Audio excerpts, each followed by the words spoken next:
Okay, so here we are. It's Saturday at Ignite by Elite 2025. We're in Dallas. We're now, if you got here on Thursday, you're now well into day two. You're a day and a half in if you got here yesterday. Pretty powerful speaker this morning. I really enjoyed him. He was awesome. Yeah. Yeah. Stephen Mackey. I think he's Coach Mackey on social media. And he's a motivational speaker to character. I think 2 words. Character development, yeah. And obviously you could tell from him that he's got a lot of experience with athletes of all levels and developing young men into, I guess, good men is what he's driving for, right? He was amazing. I thought it was super interesting. He talked about 25 as the new 18.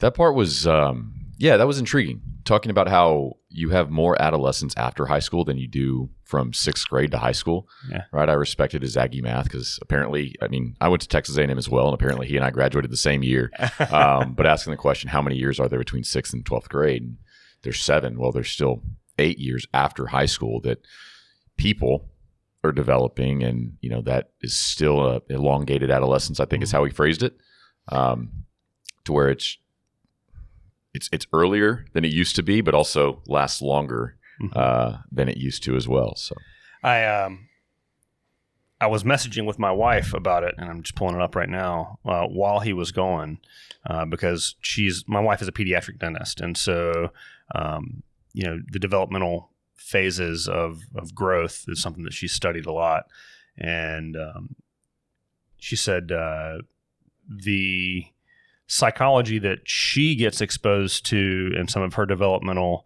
training definitely confirms that your brain is still developing, your decision-making centers are still developing well into the 20s.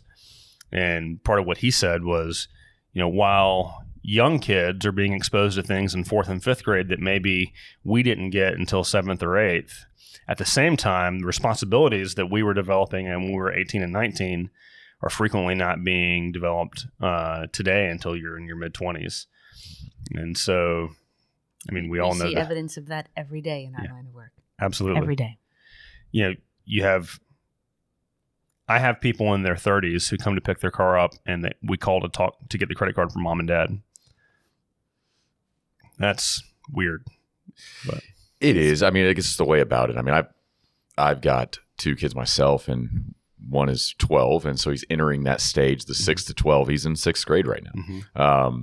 And so there's a lot within that, and it was very timely. Went out to dinner with a coworker last night, and happenstance, a lot of what we talked about, he's got 3 young kids, I've got 2 young kids, and we were just kind of talking about, raising kids today. And, part of me is very thankful for the lack of trackability and internet and when I was a child. However, not to helicopter parent in any way, but, you see the impact, you see the effects that has on kids that are, like I said, 12, like my son, 9, like my daughter, and the influence that. Hey there. I'm going to tell you about something that has completely transformed how I run my shop, Tekmetric. As a 20-year shop owner, outdated systems used to slow us down. Everything was clunky, from check-in to estimate building to customer updates. It all felt just super inefficient. Switching to Tekmetric has changed everything.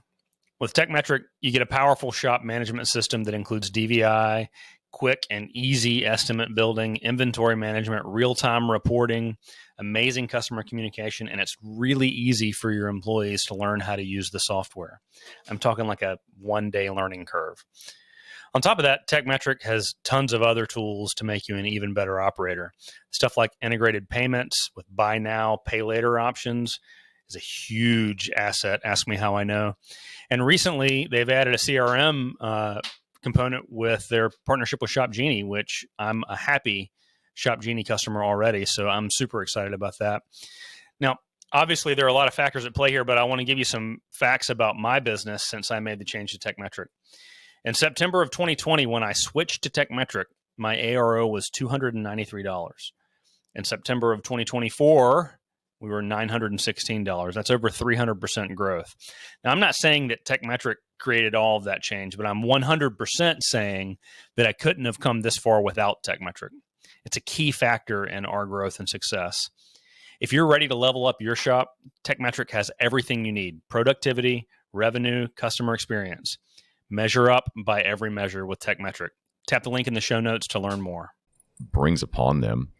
And then, go back to what a latchkey kid was back then to where it is now. I don't even know if that's a term anymore. It probably gets you arrested now. No, exactly. Right. Why is there nobody home, but yet a kid is out in the driveway playing basketball? That was just, call my mom when I got home from school, and then it's do your homework before you go outside. Sure. Yeah, absolutely. Yeah. Go outside, play basketball. Just got the homework done before she got home, kind of thing. That, to your point, that's a lot of watchful eyes and potentially some phone calls being made to some places that you don't want because you're not being a good parent now. Well, and I think we are enabling dependency rather than encouraging independence, right? With a lot of our parenting styles.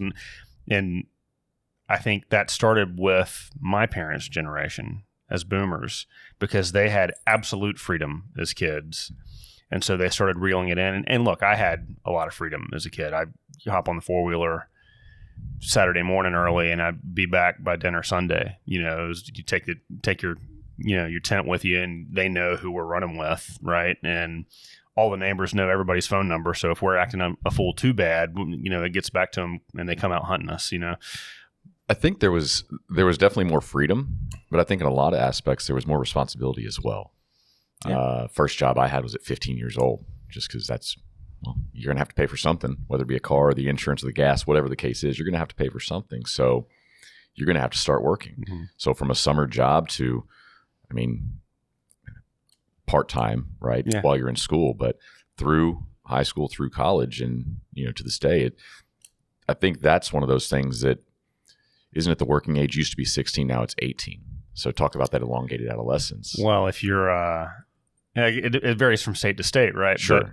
For children of the owners of a small business, it's 11 in North Carolina. Well, there's also some tax benefits to things like that, right? You can pay your children out of the businesses depending on the laws. And my children absolutely appear in my marketing work, and they get compensated for that. Yeah, just put a video of them on Facebook, at the shop, right? Yeah, something like that. So I just jumped right off there. I didn't do any introductions. Katy Carl, what's the name of your business? Carl's Advanced Automotive and Truck Repair Center. Okay, and where are you located? We are in Voorheesville, New York, which is about 15 minutes outside of Albany, New York. Okay.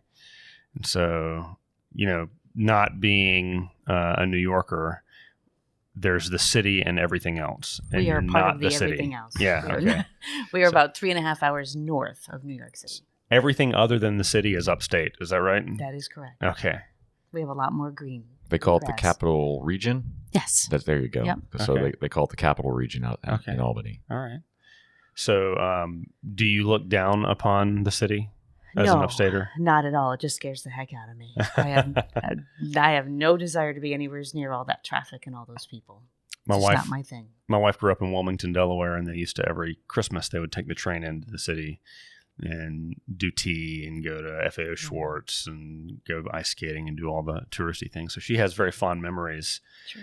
And I go, cities that large, man, they're just oppressive. They make me super nervous. So she wants to take my daughter with her to go to the city at Christmas and do it. I'm like, go for it, baby girl. Take care. I'll be down here in North Carolina. That's some bravery right there. Yeah, well, city girl. I did that once with my daughter when she was 5, and that was good. I don't ever have to do it again. So tell me a little bit about your business. My business is actually our business. My daughter and I are in our 5th year. We bought a very well-established shop from 2 gentlemen who were partners for almost 40 years. Wow. Started out kind of as a joke. This is not where I thought I was going to be at this point in my life. Full disclaimer.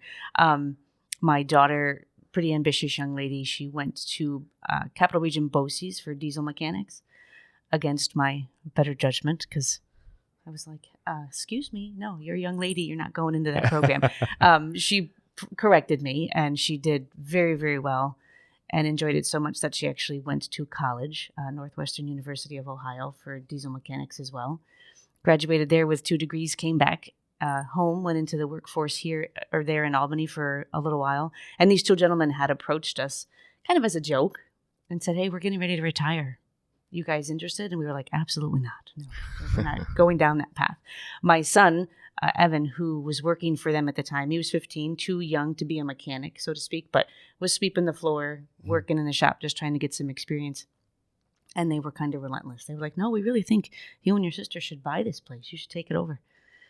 So a couple years later, they made her a great opportunity, great deal, offered her a great deal. And she looked at my husband and I and was like, what do you think? And we're like, well, you choose. If you want to do this, you have my support 110%. I had a normal day job. My husband has a normal day job. And part of the deal was the previous owners, one of them wanted to stay on. He wasn't quite ready to retire. So he gave her 2 years of his undivided attention, which was fantastic, not only for the customers, but for the business and for her. So I did all of the bookwork and the accounting and the marketing and everything behind the scenes. She was customer facing, learning how to run a shop at the age of 21. Wow, that's awesome. It's pretty cool. My son decided he didn't want to work for his sister. So he, and I don't blame him, right? Yeah. So he went away to college for auto mechanics. He's a very skilled mechanic, but didn't want to work for her, wanted to go down his own path. Started college, did very well, but then COVID hit. And COVID, he's a great mechanic. He's not a great student. So he decided COVID wasn't for him, going through that whole college thing, trying to fix a car on the computer screen in your door room just wasn't going to work for him. So he came home, started his own business that we also help him with. So now we have actually 2 businesses right across the street from each other. One that does automotive repair. Evan's shop does detailing, ceramic coating, and crown rust protection. So right across the street, about 500 feet away from each other, and both of them are full steam ahead. It's kind of cool. That's awesome. It's very cool. If I had known that story, I would have drug her down here with us too, and had you both down here. That's such a cool story. That's very cool. I don't know that I've ever met a mother-daughter that bought a pre-existing auto repair shop. I think that's a pretty unique story. We hear that a lot. Oh. It's pretty cool, and it's not where I thought I was going to be at this point in my life. But now that I'm here, I can't imagine being anyplace else, helping them get themselves started, which is pretty cool. And you guys are elite clients, is that right? We are okay. Elite clients, and we love them. We've been with them just under a year. Okay. Switched from a previous coaching company, just it wasn't working for us. It's okay. This switch has been amazing. Robert is our coach.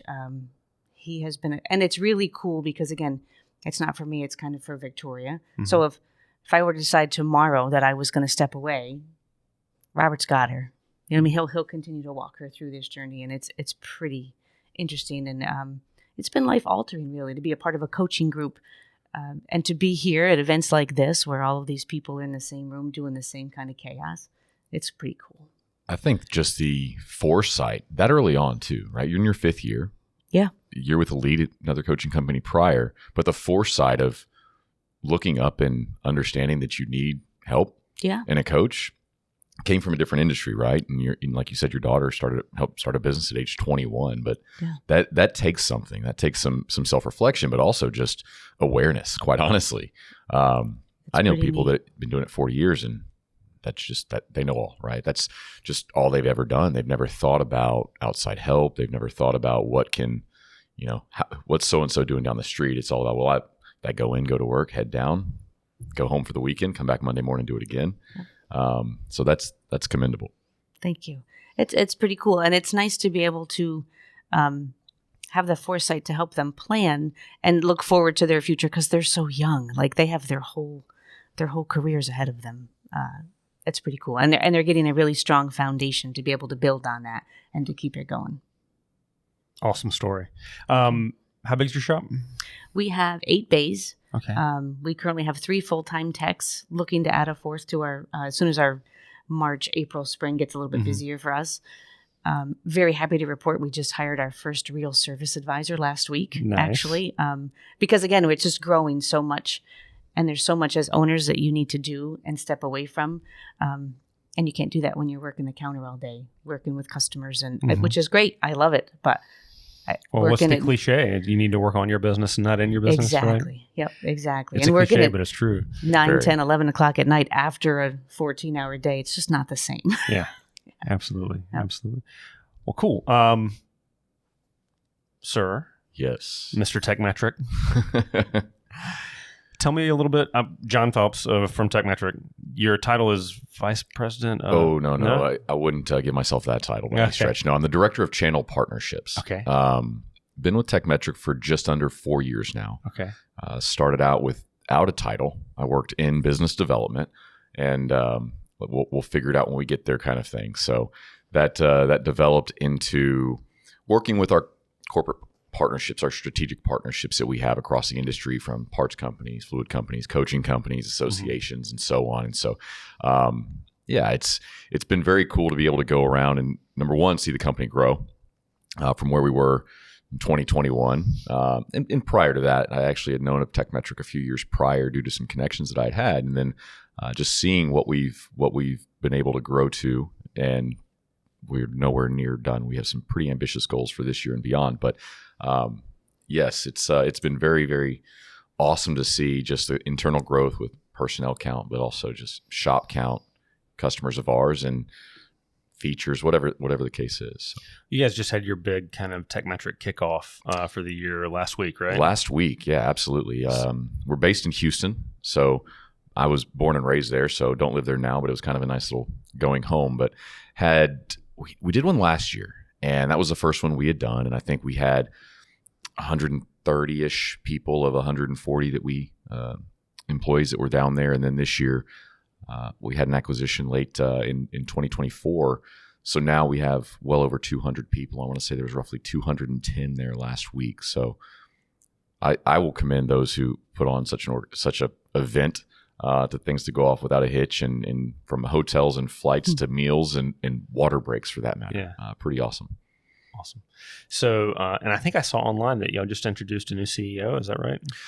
Not CEO, but COO. CEO, so our founder and CEO, Sunil Patel, he was a shop owner himself that quite honestly wanted a better way for the industry to run, not just to flood the market with another software, but truly introduce a technology shift, right? Bring the automotive industry into the 21st century, when a lot of it, quite frankly, operates in the 1980s, it seems like. Hey, everybody. I wanted to take a minute to tell you about the coaching organization I've been involved with for, over 20 years now, Elite. Elite Worldwide, they don't give you a one-size-fits-all solution. They tailor the coaching specifically to you and your shop. They pair you with an experienced coach who is either a current or a former shop owner, and they turn strategies into actual action and accountability and results. Whether it's improving your service advisor's sales, growing your shop, growing to multiple locations, they really have you covered. They've got training for all of those things. Clients of Elite really see results: higher profits, stronger teams, a better work-life balance. If you're ready to take the next step, visit eliteworldwide.com to schedule your discovery session. That's eliteworldwide.com to start working on your business rather than in it. Tell them that you heard about them on Confessions of a Shop Owner so that I get a pat on the back or maybe a box of chocolates or something. That would be awesome. Thanks. That being said, we have seen some growth, and, last week, in fact, her first couple days were at this kickoff. We introduced a president and COO. Okay. So very much growing in that way as well. It was, when I started, it was very much like 1 degree of separation between everybody in the company. Somebody knew somebody, and that's how we heard of this company in the first place. And now it's looking around that room, and we lined the room. That was one of the coolest things, is we have this massive hotel conference room, and all the employees lined the room in order of hire date. So you had to find out, okay, I know I started around that person and this person, and okay, I'm here. No, I'm just before you, just after you. And it took up this entire conference room, the entire almost every inch of the walls, and seeing where everybody started from the earlier days all the way to people that had literally started last week, and it was their second or third day with the company. It's a pretty cool sight to see. That's awesome. So the acquisition that you talked about in 24, is that Shop Genie? It is, yeah. Okay. So, part of the mission that we've had within Tekmetric is consolidation. And quite honestly, that's what a lot of shop owners choose to switch over to Tekmetric in the first place. One of the reasons that they say yes is to reduce the amount of systems that they use on a daily basis. And it goes all the way back to our backstory with Sunil in his shop. He had 8 different pieces of technology. And I'll throw that in air quotes. Pieces of technology in 2010 is very different than what it is in 2025. But from digital cameras to something to text with, whether it be a BlackBerry, fax machine, just something for email. And so we want to be able to bring as much as we can to a shop owner. And, big example that I always have used a lot lately, at least, is DVI, digital vehicle inspection. We have integrations with DVI companies, but we also have our own, right? We know that shop owners want the power to choose what works best for their business. And so having our own proprietary system doesn't mean that that's all that they're ever going to want to use. So we have integrations with things like that. And when it comes to the acquisition of Shop Genie, it was another one of those that just a little bit further, another step towards that consolidation piece. Mm-hmm. What other boxes can we check for our customers, for our shop owners? Does that mean we eliminated the other ones? No, of course not. Shop owners still have the other options to choose from when it comes to CRM, but it allowed us the ability to just bring one more thing in-house and streamline that process, that workflow, and marry two systems together that are both on a pretty steep growth trajectory. Shop Genie had been around for a little over a year and a half with customers, and Tekmetric really, I guess our first paying customer was 2018, 2019. So still fairly young in the grand scheme of things, but with the path that we've both been on, it was good timing to bring them together. So I'll tell you that, I've been a Tekmetric user 6 years at this point.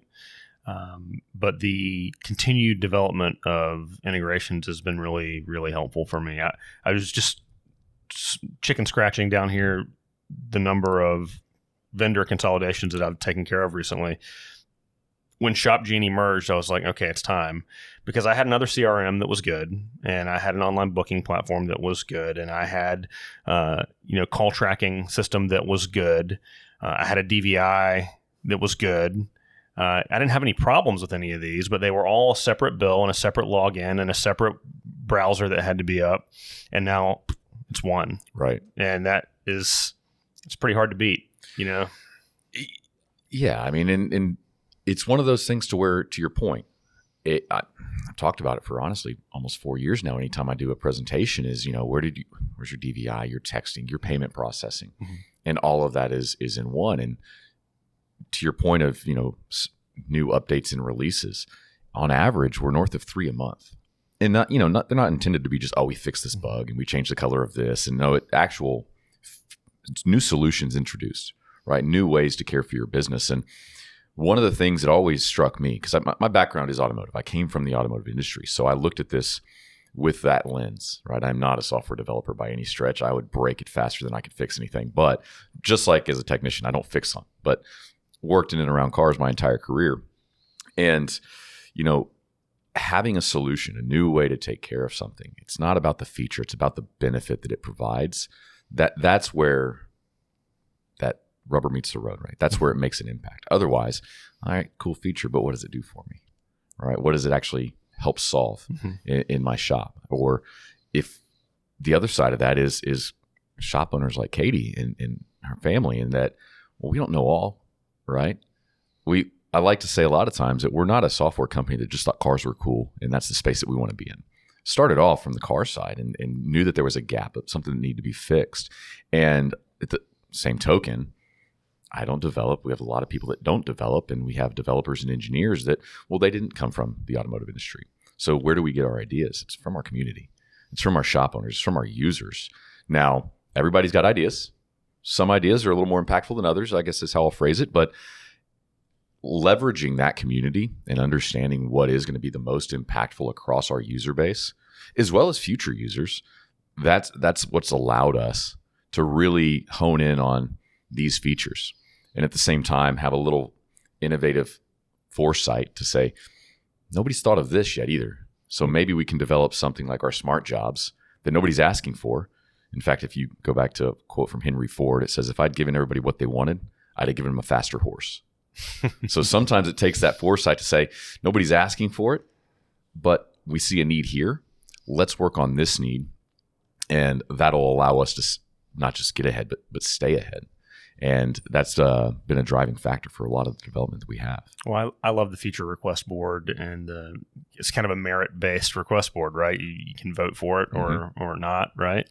And it's not always guaranteed that that's the next feature that gets worked on, obviously, because there's other considerations at play. But and the Tekmetric user group too. If I have a question with Tekmetric, I can just go search that question in that user group. Somebody's asked that question and the answer is there.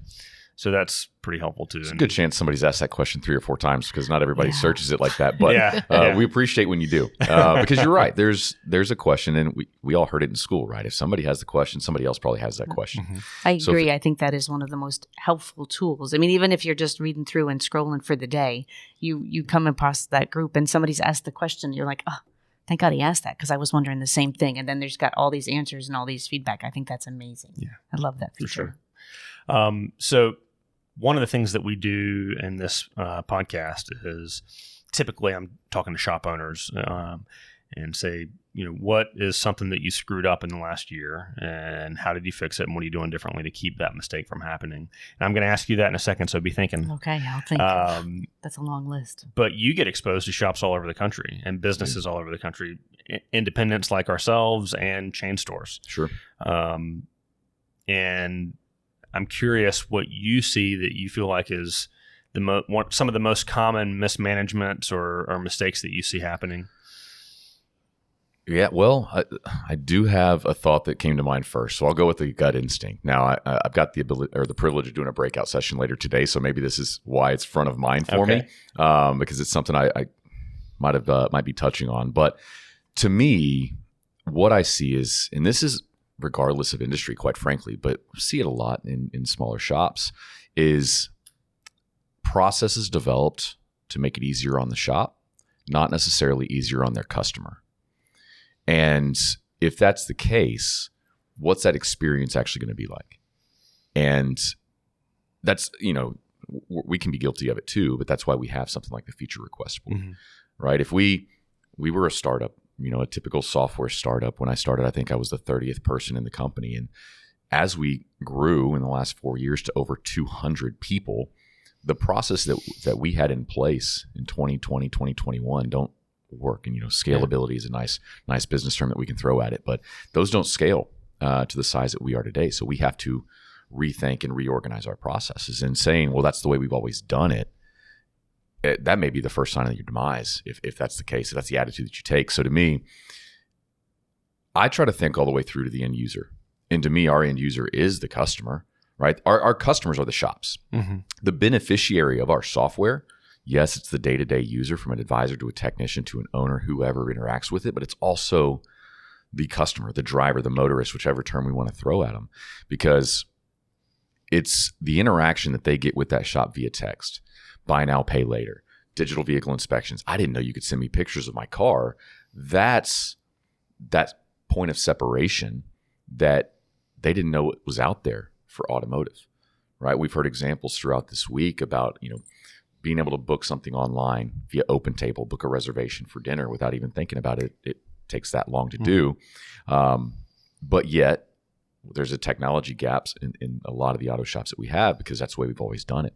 And it's easier on my techs. It's easier on my advisors. And to me, you're not seeing the forest through the trees. If you're not thinking through to your end customer, you're developing processes on what is easier for the 3 people that work there, not the 120 people that come in every month. That's the shortfall, I guess. Yeah.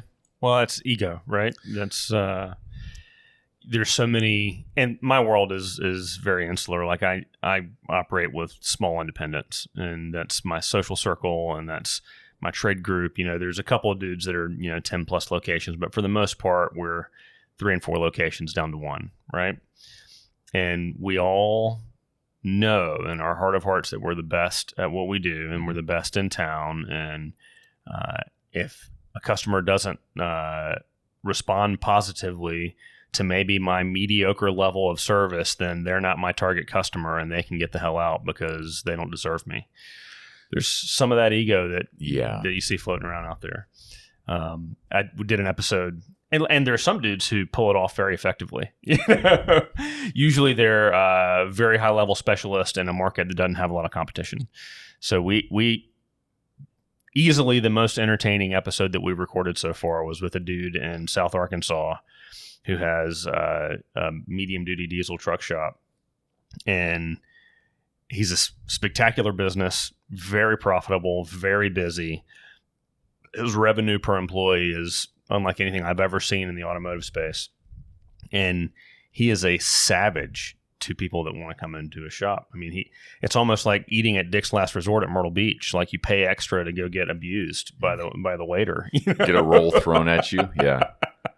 But, his clients eat it up and they pay his price and it works for him. But I don't think that we should listen to that and think that my general repair shop specializing in Asian and domestic vehicles and medium metro area is going to respond well to that, because they're not. That's going to get me run out of town on a rail. So yeah, not when there's two others down the street or within close enough proximity that they've always got a choice. Yeah, right. This dude's got people coming from states away to work. Don't get me wrong. It's different. Yeah, there are people out there that can get away with saying the same words as other people that person can't. Right. Yeah. Somebody says something, it goes over poorly. That next person says it, and for whatever reason, that's just his personality. Yeah. Yeah. Well, what are you going to do? It's your turn. Step into the confessional. Tell me. Things that we did wrong. Something that one side. See, I had it easy. I got to be tertiary. I got to project. Right, for me. We did. I mean, I guess the easiest answer to that is we have made the mistake of being comfortable in the past, assuming that everything that you see is what you get.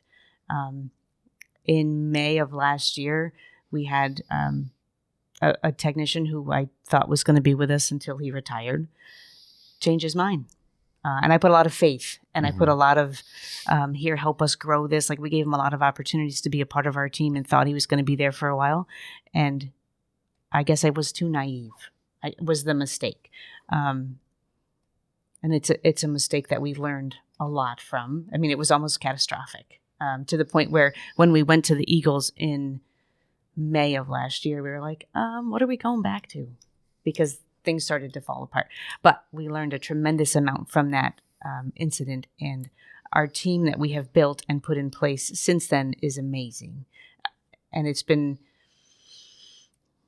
us a little second wind, I guess, so to speak. And we truly have focused a lot more on building our employees, making sure that they're happy, making sure that they're using their words. And we check in with them all of the time.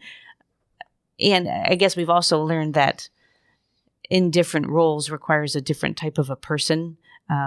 Never once did we want to hire a service advisor to come in and help us, but we have to. We have to let go of what we think is the best thing. That's not outside the box to hire a service advisor, but for us in our situation it was.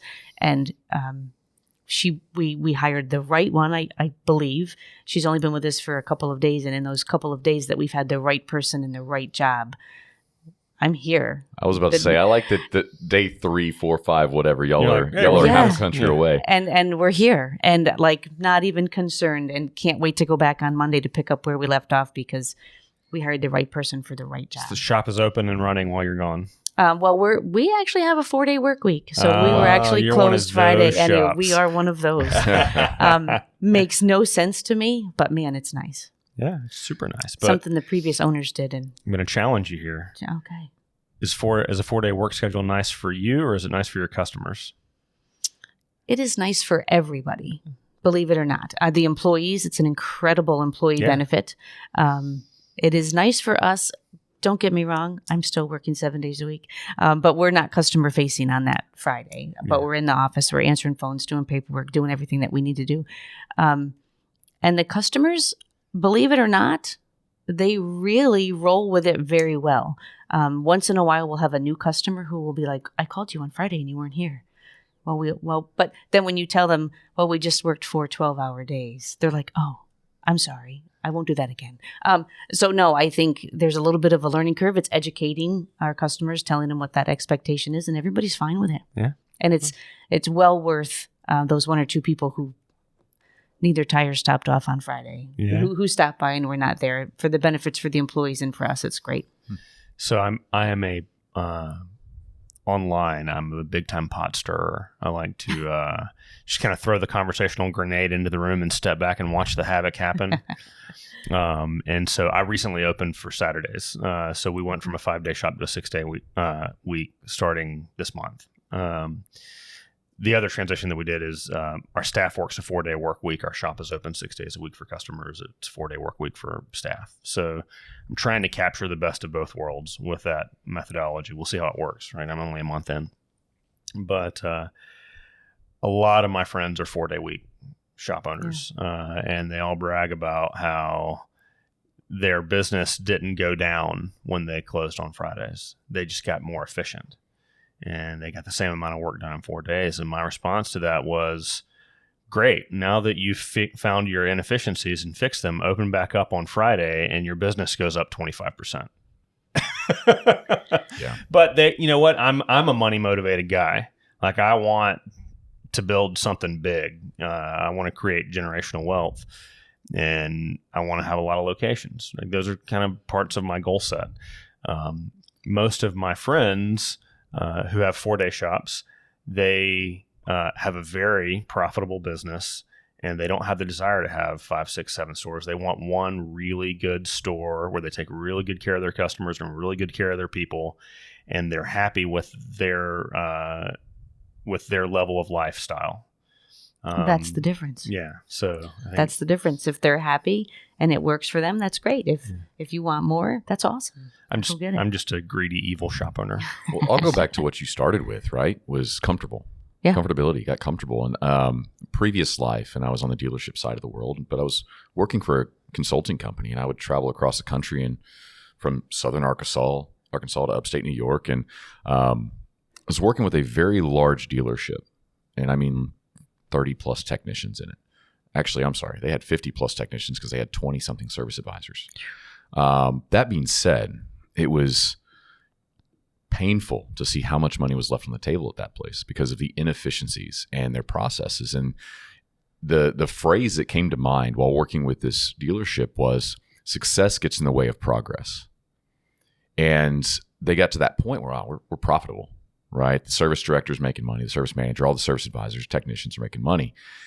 And I'm thinking, if you got this much business for 50 plus technicians and 20 something service advisors, yet the inefficiencies here scream that you're only 75% of the way there, let's just say.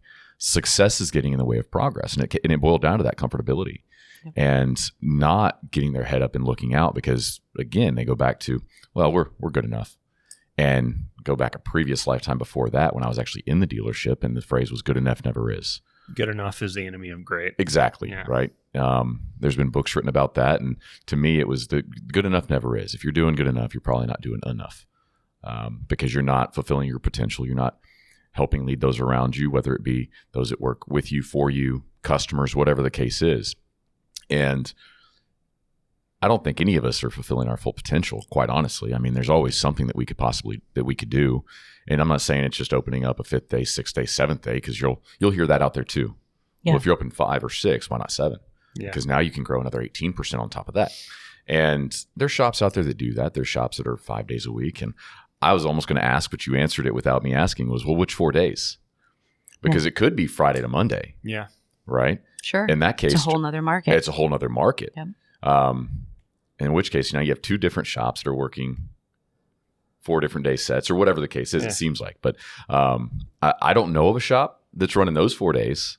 I'd be curious if they were and what that was. That's a whole different work schedule. That's a whole different workflow. That's a whole different customers. I mean, it's possibly a whole different type of customer that's coming is. in terms of just the oil changes, the quick ones, right? They're not thinking of the full repair on a Saturday, which is why a lot of shops that I've known of, I mean, Saturdays are oil changes, tire rotations, and state inspections, and that doesn't make us any money. Saturdays are bad for business if your sales team sucks. If you've got a good sales team, it's a whole nother segment of your community that seeks service on Saturdays. Well, think about it. I mean, what stores go up in their average ticket price on the weekends? Every other retail store, right? Yeah.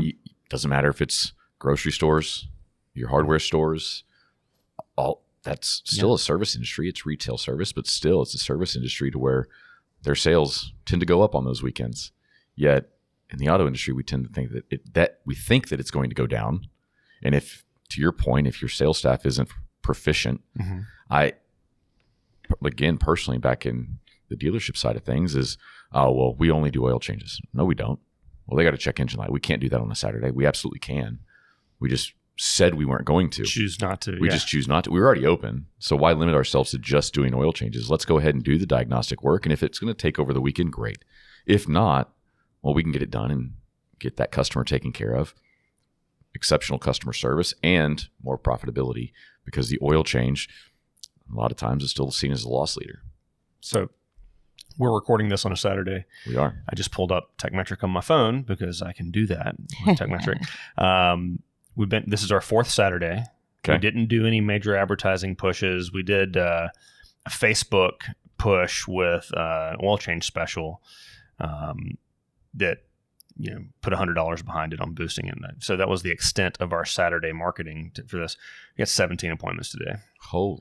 What does that compare to on a Monday to or Friday or whatever? Well, so our target is 18 to 20 cars a day. And we got 17 appointments, and that doesn't count the walk-ins. I was going to say, what's your ratio? Because it can be 1-to-1. So this will be a 22 or 23 car day. Okay. At that rate.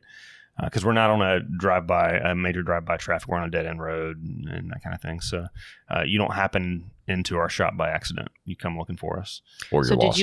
Did you hire additional employees to pick up these Saturdays, or did your current employees agree to take one for the team? We opened up on Saturdays at the same time that we went to a 4-day work week. And so and the compensation plan is team-based compensation over the total store's production. So they're getting paid for the production of 6 days while they're only working 4 days. So they're all, for the most part, unless they're lying to me, which I guess is possible, but they all got a raise and they're working 1 day less. So they're pretty happy. I would think they would be. And if you keep the same percentage, right? Their percentage didn't change. There's just now more potential on an extra day. So for you. And we have a group chat with all the sales team. And every time somebody hits a good ticket, right, they put it on there. Mm-hmm. And so the fun part is these guys that are out at the lake fishing or they're at the beach, every time that chat goes ding, ding, ding, they just got paid. They're at lunch and they order that extra beer because, we just got paid again. And so I feel like that's helping to develop a culture of teamwork, and this is awesome, and we're helping our customers, and I'm still getting taken care of appropriately. We'll see. I'm a month in. So have you always had that team pay plan in place? I switched to a team-based pay plan at the beginning of 24 with the intent to work into the direction that we're going. I've been going to Houston and sitting in on the Adams Automotive program and learning about their concept. And like, love them or hate them, that concept works. And I'm not willing to do all of the things that they propose. I'm not willing to work 7 days a week, so therefore I'm not going to be open 7 days a week. I'm willing to work 6 days a week, just to set by example. And even if it's days where I'm not working the full day, I'm at the 7:15 meeting every morning, 6 days a week, because I expect them to be there their 4 days. Right. 363 days a year being open for the public. That is really good service for the public. I can't get myself there yet, but I can be open 300 days a year. So that's all right. Well, good for you. Good luck. I hope it works. That's a lot. Well, I was just looking at it. A lot. We have matched last January today. So you have a week to go. Yeah. And I think the timing of a 4-day work week with open 6 days a week, did you have to hire more personnel, or is they just okay? So you did. So the way it's formatted is there are 3 teams, and on any given day, 2 teams are working and 1 team is off. And each team is equivalent to 50% of our staff. So we're fully staffed every day. That means I had to hire 50% more people. So my payroll in October, November, December, as we were staffing up for this changeover, was astronomical. So definitely was giving up some money in order to be able to be staffed right so that we could hit the switch on January 2. So I think, though, that's, talking about her foresight with with coaching companies. Mm-hmm. To me, that's the same thing. And, the 2 words come to mind is investment versus expense. coming from the shop management side, people see us as an expense, and not to be sales pitchy, but I asked him, I said, the one tool that touches every car in your shop is a shop management system. It's not the 10 millimeter wrench. It's not the balancer. It's not the alignment machine. It's not even that same technician. The one tool is the shop management system, but people view it as an expense. Instead, something like staffing up and payroll, that's an investment, right? Because there's going to be a return on said investment. Those two things inherently have different definitions. Expense goes away, you never see it again. An investment, you expect a return on it, or else you wouldn't invest. It's just an expenditure. So having that foresight, and unfortunately, a lot of times you just don't see that, right? You don't see people willing to make an investment, short-term loss for long-term gain, stepping over dollars to pick up dimes, whatever old Patience. cliche saying you want to say. Use. Patience. A lot of us lack patience. Yeah. I am absolutely. Were you here Thursday? I was not, no. Okay, so we did a half day on Thursday. It was just pro service members. So, but we had an hour and a half on procrastination and time management and decision fatigue. And man, it's like I was in church and I was feeling convicted by the Lord, right? We did a quiz on, it was like one of those quizzes you get out of a magazine, right? Grade yourself 1 to 5 on these 10 things and add up your score. And I won the procrastination quiz. There you go. Yeah. And, Did you get a trophy? 45 out of possible 50. Did you get a trophy, or are they going to give it to you next week? Yeah. I'm going to go pick it up next week. So I have some shiny object syndrome. I have some failure to follow through sometimes. I'll get all fired up. My co-host who joins me on my online classes or when he's able to travel is Brian Pollock. And he says that at the shop he used to be at before he got to where he is now, they used to call it Black Monday. It was when the boss got back from a conference because he'd always come in fired up about all these things he was going to change and do differently. And then within 2 weeks, they were back to normal, right? But it was always a disaster for those first 2 weeks because he would always be fired up and come in and change everything and then have no follow through. And it would revert back to the old ways.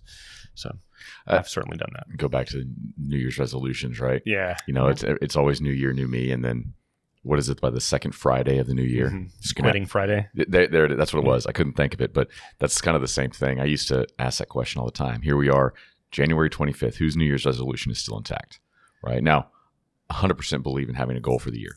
Right, I have a few of mine. Darren talked this morning about a goal a couple of years ago was to read 52 books in a year, 1 book a week, and he got to 54.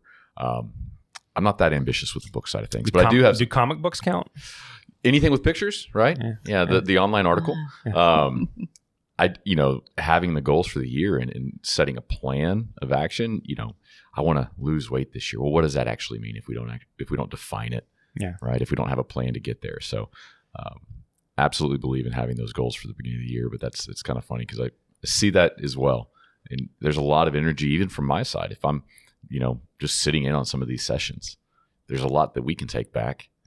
We had our kickoff last week, as you already mentioned. There's a lot of energy leaving those, and maintaining that is critical.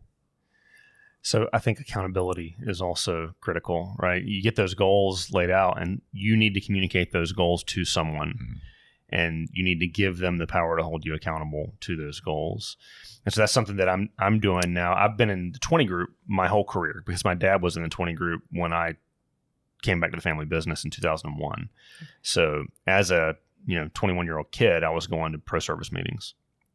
I've always had that. So I've always had that peer group. But we became friends and we became casual and became used to each other's excuses for the weak spots in our business, and we forgave them and didn't hold each other accountable at that point. It was the experience that I had to a degree. I've just started with Matt Lofton, Director of Coaching for Elite, in a one-on-one coaching experience that we're recording and publishing.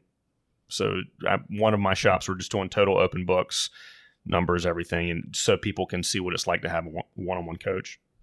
And we recorded yesterday, and he was like, no, you got to do these 4 things.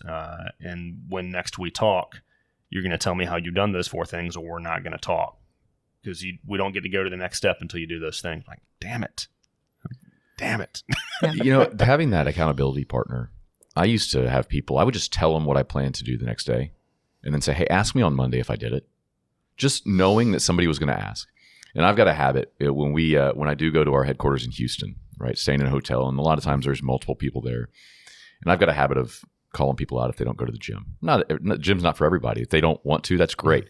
But I do that because I know I'm like, well, I'm not going to be the one that didn't go after I was giving them all sorts of. So it's an accountability piece for myself. And of course, I get to have fun with them too. Yeah. Nice. Absolutely. Robert, our coach, has, we always have had goals. We've always had objectives, but he has forced us this year to write them down. Mm-hmm. And same thing, holds us accountable for it. Last year, at the beginning of this year, he was like, okay, so let's pull out last year's goals. Let's see what we did. Let's see if we made it, and why, if not, why, and how are you going to fix it? And that's huge. It's huge to have something to focus on and to work towards. It makes a big difference. So we got here Thursday night, and my buddy Harrison and I, we were walking around kind of checking out the property, and he said, hey, let's go in here and check out the gym, see what it's like. And I was like, it's the only time I'm going to walk into the gym, so sure, okay. I'm going to go in. So you can catch him at the gym at 6 a.m. at every hotel that we ever go to, and you can catch me at the bar at 6 p.m. at every hotel that we ever go to. Consistency. is you know key. what? Can I volunteer to be at both? Yeah, there you go. I'm good at both. That's fine. I'll show up to either side of that. Well, if you do the gym without the bar, things go really well. If you do the bar without the gym, things tend to go poorly, as I can attest. I'm there for balance. Let's do both. Awesome. All right. So the last thing I want to touch on, and thanks for your time, guys, is I want to talk to everyone about how they're investing in themselves and their team for continued improvement. Obviously, we're here, and that's a big part of continued improvement.